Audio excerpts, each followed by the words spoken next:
Imagine करें कि एक पूरा शिप 40 साल के लिए समंदर में गायब हो जाए और जब दोबारा मिले तो उस पर मरे हुए लोग अब भी जिंदा दिखें। अब सवाल ये उठता है, ये शिप आखिर गायब कहाँ था? इस पर मरी हुई आत्माएं क्यों भटक रही हैं? और वो कौन है जो इंसानों की आत्माओं को कैद करता है? तो चलिए जानते हैं इस खौफनाक और रहस्यमयी फिल्म की पूरी कहानी, जो आखिरी सीन तक आपकी सांसें रोक कर रख देगी।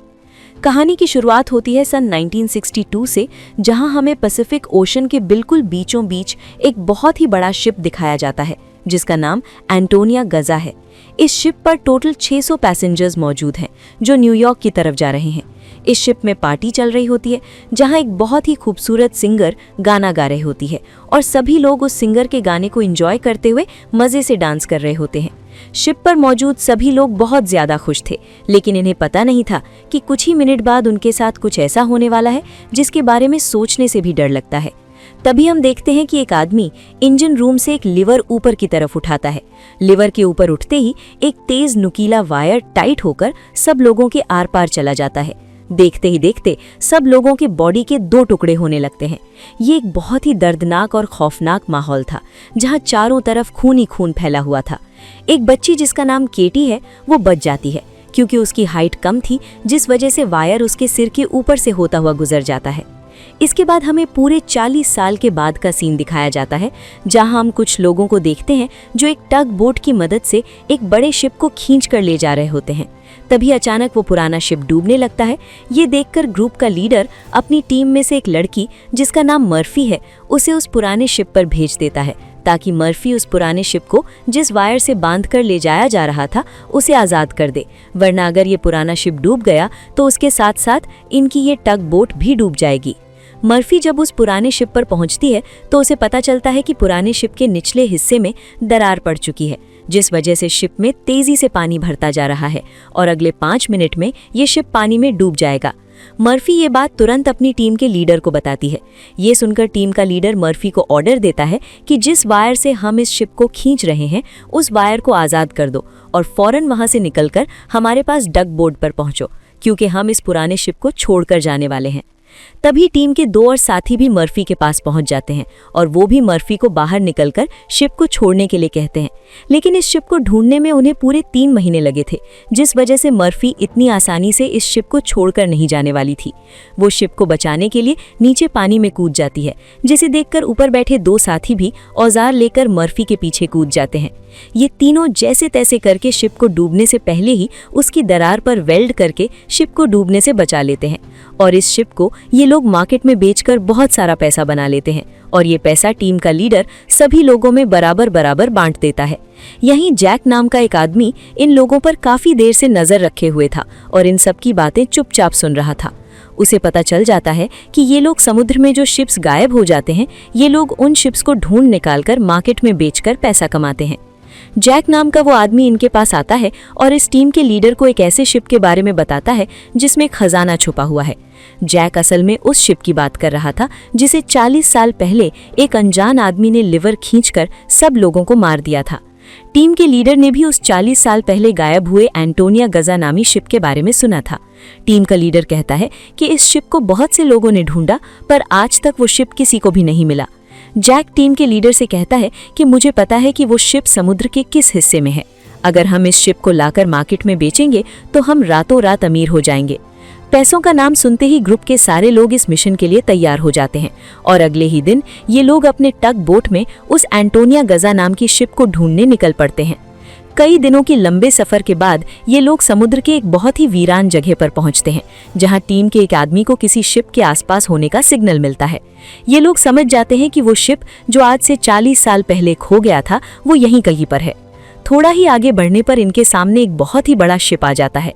ये वही शिप है जिसे हमने कहानी की शुरुआत में देखा था और ये शिप पिछले 40 सालों से समुद्र में गायब हो गया था। इस शिप को देखकर ये सभी लोग बहुत ज्यादा खुश हो जाते हैं और उन्हें लगता है कि इस शिप को बेचकर ये लोग माला माल हो जाएंगे। अब टीम का लीडर 2 लोगों को टग बोट में ही रहने के लिए कहता है और खुद कुछ साथियों के साथ उस पुराने शिप की जांच के लिए अंदर चला जाता है। अंदर जाते ही इन लोगों को बहुत ही अजीब सी आवाज आने लगती है, जिसे सुनकर ये लोग घबरा जाते हैं। इसके बाद टीम का लीडर अपने साथियों को आगे बढ़ने के लिए कहता है। ये लोग उस आवाज को फॉलो करते हुए एक बड़ी सी घड़ी के पास पहुंचते हैं, जहां ये लोग देखते हैं कि उस घड़ी का कांटा अभी भी हिल रहा है। कुछ देर बाद अचानक उस घड़ी का कांटा रुक जाता है। ये देखकर इन्हें कुछ अजीब सा लगता है। अब ये लोग शिप की और गहराई से जांच करने के लिए आगे बढ़ते हैं। अंदर ये जहाज पूरी तरह से बिखर चुका था, जहां सारी चीजें टूट चुकी थी और जहाज के लोहे में जंग लग चुका था। ये लोग जब आगे बढ़ रहे होते हैं तब उनका एक साथी नीचे फ्लोर टूटने की वजह से गिरने ही वाला होता है। तभी मर्फी उसे पकड़ लेती है और जब मर्फी अपने साथी को ऊपर खींचती है तब उसे नीचे एक लड़की दिखाई देती है। ये वही लड़की है जो आज से 40 साल पहले यानी कि सन 1962 में शिप में अकेली बची थी, जिसके सिर के ऊपर से वायर गुजरा था। लेकिन हैरान करने वाली बात यह थी कि 40 साल बाद भी उसकी उम्र उतनी ही थी, जिसका मतलब ये है कि ये उस लड़की की आत्मा है। मर्फी उस लड़की को जब दोबारा देखती है तो वो लड़की अचानक कहीं गायब हो जाती है। अब ये लोग जैसे तैसे करके अपने साथी को ऊपर खींच देते हैं। यहाँ मर्फी को कुछ समझ नहीं आता कि उसने जो देखा वो सच था या फिर कोई वहम, लेकिन ये सब देखकर मर्फी बहुत ज्यादा डर जाती है। अब ये शिप बहुत ही ज्यादा बड़ा था, इसीलिए ये लोग इसे और एक्सप्लोर करने लगते हैं और चलते चलते शिप के मेन कैबिन तक पहुंचते हैं, जहां जांच करते हुए इन्हें एक डिजिटल वॉच मिलती है। ये देखकर ये लोग कंफ्यूज्ड हो जाते हैं, क्योंकि आज से 40 साल पहले इस तरह की डिजिटल वॉच नहीं हुआ करती थी। और इस वॉच को देखकर ये लोग समझ जाते हैं कि जरूर हमसे पहले भी यहाँ कुछ लोग आ चुके हैं। इसके बाद ये सब वापस अपने टग बोट पर आते हैं और टीम का लीडर डिसाइड करता है कि अगले दिन हम इस शिप को टग बोट से बांध कर ले जाएंगे।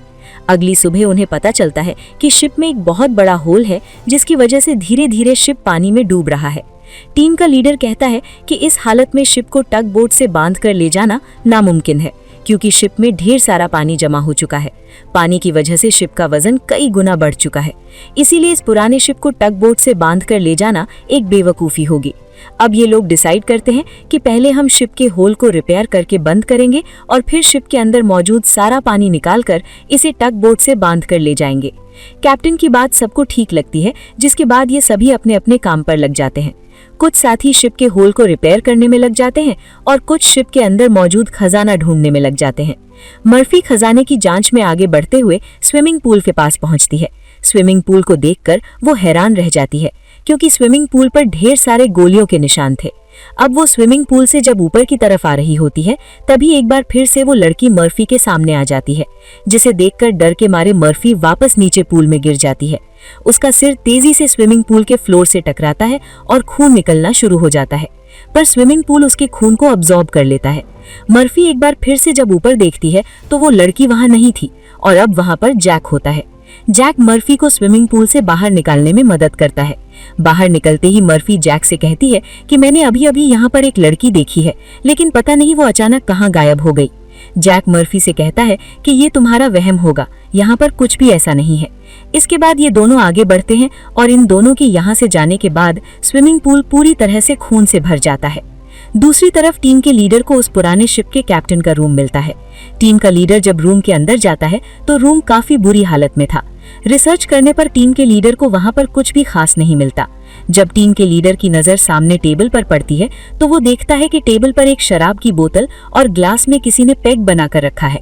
ये सब देखकर ऐसा लग रहा था जैसे अभी अभी कोई शराब पीकर चला गया हो। टीम का लीडर जैसे ही इस ग्लास को उठाकर पीने वाला होता है, तभी उसकी नजर सामने लगे शीशे पर पड़ती है और शीशे में टीम के लीडर को इस पुराने शिप का कैप्टन दिखाई देता है। ये देखकर टीम का लीडर बहुत ज्यादा डर जाता है और उसके हाथ से शराब की ग्लास गिरकर टूट जाती है और टीम का लीडर डर के मारे वहां से निकल जाता है। इस शिप पर सभी के साथ अजीबोगरीब इंसिडेंट्स हो रहे थे। टीम का एक साथी जिसका नाम मार्क है, उसे शिप पर किसी लेडी सिंगर के गाने की आवाज सुनाई देने लगती है। वो उस आवाज को फॉलो करते हुए शिप के ग्राउंड एरिया में पहुंच जाता है, जहां पर वो लेडी सिंगर भी मौजूद थी। दूसरी तरफ मर्फी और जैक आगे बढ़ते हुए लॉन्ड्री रूम से बाहर जाने वाले गेट को जैसे ही खोलते हैं, तभी अंदर जमा हुआ सारा पानी उनके ऊपर आ जाता है, जिसमें कई सारे लोगों की डेड बॉडीज थी। मर्फी और जैक डर के मारे वहां से आगे बढ़ने लगते हैं। आगे बढ़ते हुए उनके सामने एक कैबिन का दरवाजा खुलता है। अंदर जाने पर जैक को एक बहुत ही लग्जरी कार मिलती है, जिसे देखकर वो बहुत खुश होता है। पर मर्फी को यहाँ कुछ गड़बड़ महसूस होता है, इसीलिए वो जल्दी ही यहाँ से निकलना चाहती थी। तभी दूसरे रूम से उन्हें कुछ हिलता हुआ नजर आता है। जब ये दोनों उस चीज के करीब आते हैं और उसके ऊपर रखा हुआ सामान हटाकर देखते हैं तो उनकी आंखें खुली की खुली रह जाती हैं, क्योंकि वहां पर सोने से भरा हुआ एक बॉक्स पड़ा था।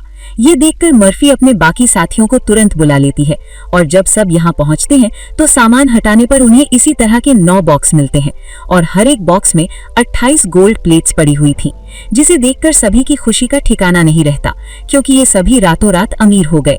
इतने बड़े खजाने को ढूंढने के बाद ये लोग डिसाइड करते हैं कि इस शिप को यहीं छोड़ देंगे और सिर्फ सोना यहाँ से लेकर जाएंगे, जिसके बाद ये सारा का सारा गोल्ड अपने टग बोट पर रख देते हैं और अब ये लोग यहाँ से निकलने की तैयारी करते हैं।